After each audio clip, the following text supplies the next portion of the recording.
Hello and welcome to another video here on my YouTube channel and over on my website. Today I am doing a really fun card featuring my second sketch for the month. You can see right here in my Hello Monthly PDF that I give out at the beginning of every month. It now features two card sketches, and I'm going to use this second card sketch as a jumping off point. Now my card isn't going to look exactly like the sketch, but I encourage you to use the sketches as a jumping off point, as a little bit of inspiration to get started, or to do it exactly the way the sketch is laid out. So I'm going to be using this really beautiful Christmas paper, and I have a bunch of pieces that are already cut out, and then I also have some die cut hearts, and I want to use that up because it's been sitting on my desk. It was from a project from a couple weeks ago, which I will leave a card up in the video there if you want to click on that and see those projects. So all of the products that I use are going to be listed in the description box below. And when this video launches on the 15th, there is a seasonal sale from Stampin' Up! That is really awesome. You can save some money on punches and paper, and that information is listed on my website and in the description box below as well. And I have two really amazing November ordering specials during this sale. So you'll want to check that out, and I'll talk more about that at the end of the video. So all I did was just cut my cardstock. I'm using Evening Evergreen. My blade on my trimmer was really a mess, so I used a emery board to get off the extra shavings of paper that my trimmer created. And then I took a minute to clean up my trimmer, but I didn't bore you with that footage. I just changed my blade and I took a wipe and wiped it all down and cleaned it up. So my Evening Evergreen cardstock is just an A2 size card. I cut 8.5 by 11 cardstock in half and then folded that. And then I'm taking this paper. I think this is I think it's Holly something. I totally forgot the name of the paper, but it is listed in the description below. So I took a piece of that is green and it has those really faint stripes, and I cut that at 4 by 5.25. So that's going to be my first layer on my card, and it's the entire front of the card. And then this piece of designer paper, I'm a little bit off camera here, I'm sorry about that, is really beautiful. It has these poinsettias. And what I did is I sprayed the entire piece of designer paper. I sprayed that with glitter. So it has this like a sheen to it and like a glimmery finish to it. It's really beautiful, and it does also make that designer paper a little stiffer. So I cut two pieces. On my website, I will have the measurements for this card. I will list them right under the card on my website if you want exact measurements. So here I'm trying to figure out if I want to do this glimmer paper for that strip in the middle, or if I want to do something else. And I think because I'm going to use glitter hearts, I think using something different than the glitter paper will work better. So I'm using this rose gold. It's called Gold Rose Gold Specialty Paper. It's in the annual catalog. I love this stuff. It has such a cool finish on it. It reminds me of like a stainless steel kind of finish to it. And then there's gold pieces and rose gold pieces. And I'm using the gold. I really love the gold in here, and it's going to be really perfect. So I do my strip right there, and it's a little higher. In the sketch, it's kind of in the middle of your card, but for my card, I did it in the a little bit higher. And so I want to take one of those poinsettia flower, Christmas flower pieces that I already had cut out. I fussy cut that from one of the sheets of the designer paper. It wasn't hard to cut out, fussy cut out at all. So I just had a bunch of them sitting around, and so I wanted to use them and not have them go to waste. So the first thing I'm going to do is I'm going to go ahead and put the designer pieces of paper all together. So this layer right here, I'm going to add the designer paper, and I have no idea what I'm doing. I must be off camera doing something. I'm probably looking for adhesive but I have no idea. And I forgot to edit that little um, piece out. So I'm going to go ahead and glue both of the strips to this one piece of designer paper. I'm using liquid glue, and it's honestly because I just have forgotten to order some of the seal. I need a couple new containers. Sometimes those containers for the seal, they get kind of gummed up with the adhesive.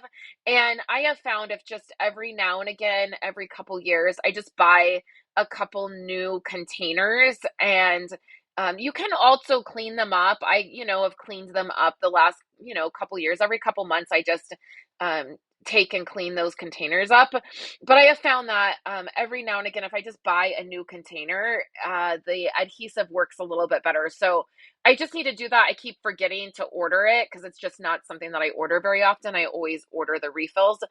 So I've been using the liquid glue, and I like the liquid glue. I prefer the tape runner for larger pieces. I don't like it to kind of bubble up. So spoiler alert, next month I will be doing a huge adhesive sale. I do this every December, and it's when I stock up on my adhesive. It's a really good time to grab adhesive. So if you're looking to stock up on adhesive, make sure that you check out my channel here and my website next month, because I will be doing a huge adhesive sale. So I just added the strip there. I popped up the full panel with some foam.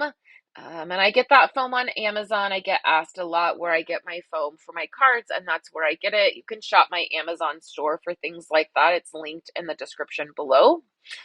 So I just add that. See how it bubbled up a little bit right there? Like, you just want to make sure that you press that down, that glue, when make sure it's straight, and then press it down to make sure there's no air bubbles in it when you're using the liquid glue. And again, I'm off camera doing something. So here is the card, and then I'm going to add this layer. I love being able to cut up the designer paper and use pieces like this instead of stamping. Sometimes it's just quicker, but sometimes the paper looks better than what I can stamp it. So instead of trying to stamp out a floral image for this card, I'm just using the designer paper, and it works great. So there is that flower, and I popped that up with foam. And then, of course, I'm going to take my Wink Stella, and I'm just going to add a little bit of glimmer to this. It's going to match the glitter piece from the spray glitter I used. And this is a new Wink Stella, so it's very juicy, and it is adding a lot of shimmer, which you will see in the final photos. It's a little bit hard to see on camera here. And I just kind of got real messy. I was being real particular at first, and then I realized it doesn't really matter. It needs to have glitter all over it. So then I will add these hearts, and I don't know, even looking at the card now, I'm not sure how I feel about the hearts. I feel like it's not really Christmassy. Like, the hearts aren't really Christmassy, but I feel like it works um for this card. And I do like the glitter. Maybe stars would have been better looking back on it, but I had these hearts anyway, so I just thought I would use them, and it turns out fine, right? What do you think? Hearts on Christmas projects, or keep it to stars? All right, so now we're going to work on the sentiment, and I want to take some of this Evening Evergreen, which is such a beautiful color for Christmas. I didn't use it much last year for Christmas, and this year I just haven't stopped using it. So I'm using the Santa Delivery stamp set, which has beautiful sentiments in it, and I wanted a little bit of a chunky Christmas sentiment. I'm going to use Versamark, which is a really sticky ink, and then I'm going to stamp this down on my Evening Evergreen, and then we're going to add a little bit of embossing powder. And you can see how when you press that down to your paper, you can really see how it soaks into the paper, and you can tell with the clear stamps if you've gotten a really good impression. So I'm using gold embossing powder here. Now I use the Brutus Monroe gilded embossing powder. Quite frankly, quite honestly, I don't like Stampin' Up's embossing powder, and so I don't use it. I use Brutus Monroe for my gold and for my white, which is what I use the most of. They they changed the embossing powder that they use, and I don't know, I have never liked it since they changed it. And then I am using my Stampin' Up! Tray right here. This is an item that is going to be retiring, as far as I know, as of right now, with the end of the July through December catalog. And it's this little tray, and it comes with a paintbrush and some, I almost said pliers. They're not pliers. They are, what are those called now? Now I just keep thinking of them as pliers.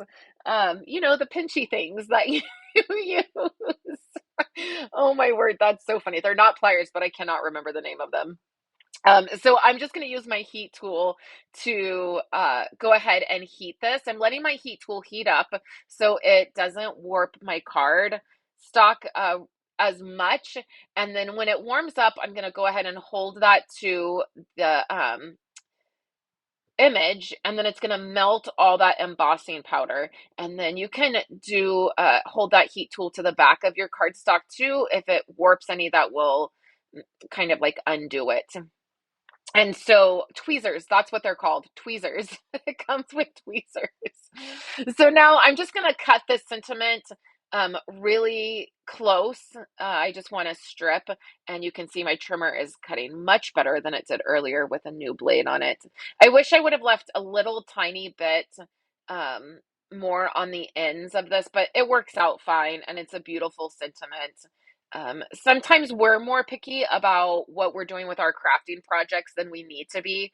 I, Nobody is ever going to look at that and be like, there should have been more cardstock on each end. Like, I promise you, nobody's going to do that. So I'm going to flag one of the ends, but I think I end up cutting that if I remember my card right, I think I'm going to end up cutting this. See, I want it to tuck under. At first, I was going to put it above the flower, and then I realized it's thicker than I would want it to be to put it on top. So the flagged end isn't really going to work. So I'm going to trim that back off because I want it to tuck underneath the flower since it's a larger sentiment. So it ends up working out, like I said, but I wish I hadn't flagged it on that end. So I'll go ahead and use some more liquid liquid glue, and I'll put that right on there and tuck it under the flower a little bit. See, it looks kind of funny to me, but again, who's gonna look at that and say that looks funny, I don't want your card, right? Nobody. So don't be picky, just be crafty. That's gonna be my new philosophy. Don't be picky, just be crafty. So that is going to attach to my card, and any of the glue that seeped out around the hearts, it will dry clear, so it'll be okay. I'm not too worried about it. I had a little bit. See, I'm trying to push that over so it's underneath that flower. I'm being picky. But I love the way it turned out, and that is for my second sketch of the month. So don't forget that I have ordering specials for this month that you are going to want to check out. You can see that on my blog post. And then here on the screen are two of my other videos, including my very first scrapbook class that I launched earlier this week. So you can check that out. And then don't forget the seasonal sale ends this Friday. So I will be back later this week with another project for you guys. I hope you have a wonderful day.